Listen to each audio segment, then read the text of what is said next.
What is intercultural communication here, especially when engaging with the Higaonon tribe? Is it translating Binukid into sterile English, stripping away the spirit with each word? What is it really?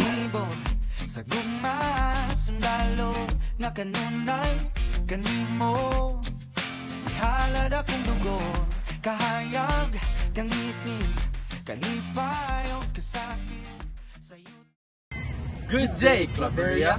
Maayong adlaw, Claveria! Madayong nga adlaw, Claveria! Ayad ha adlaw, Claveria! Masalim, Claveria! Understanding intercultural communication is crucial in our diverse Philippine society. Fosters respect, empathy, and collaborations among different ethnic groups.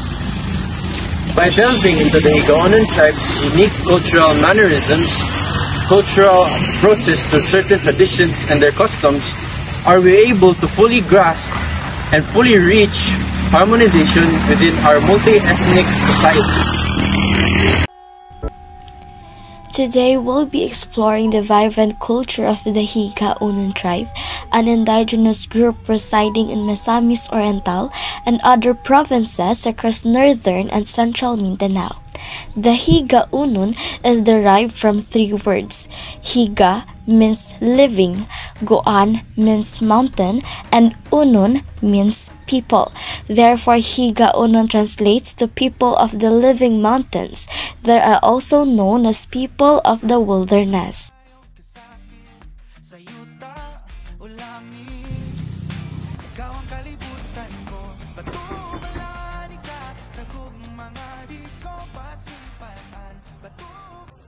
Dagoy masulang bai. Dagoy masulang. Good morning, bai. I am Gian L. Barros. I'm a student researcher. With your permissions, I want to learn about your tribes and culture. Mahayad haadlaw anak. If your purpose is good and respectful, then you are welcome.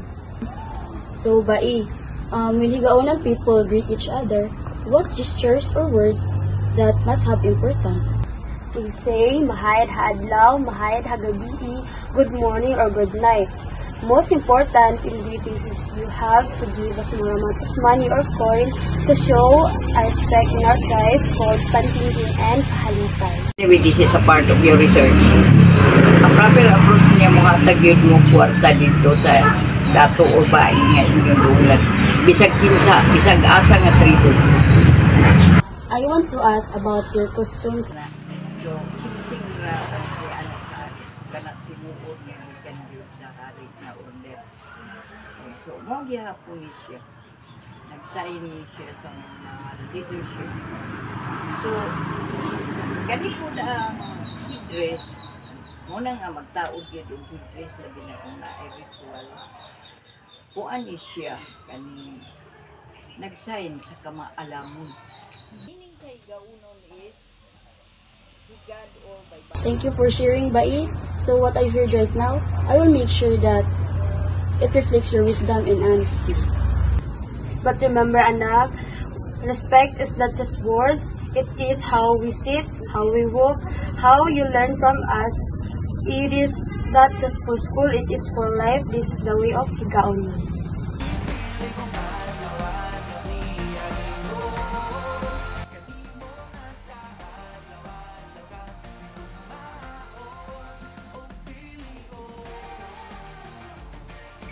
In a land where traditions run deeper than rivers, love is a flame that dares to cross forbidden boundaries.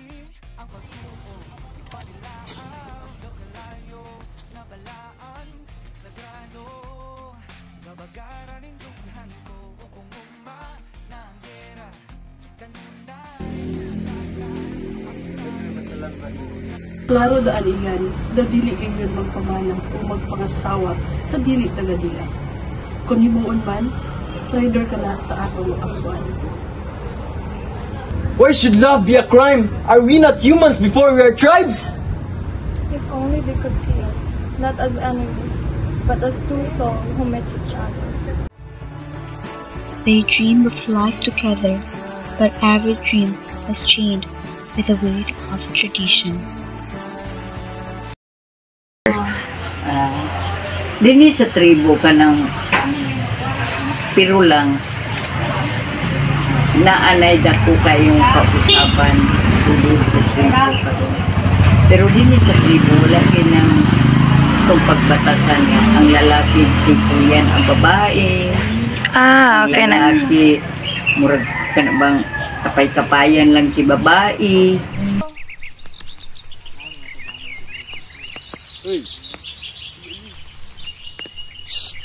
Hey!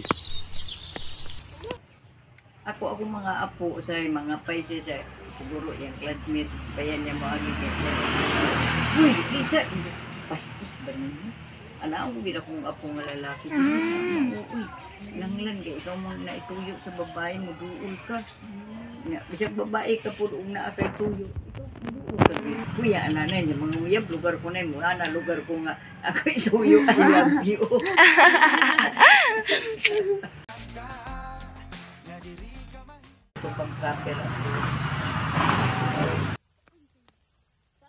Likod, bawal mag-pagkuhan mo niya babae o lalaki.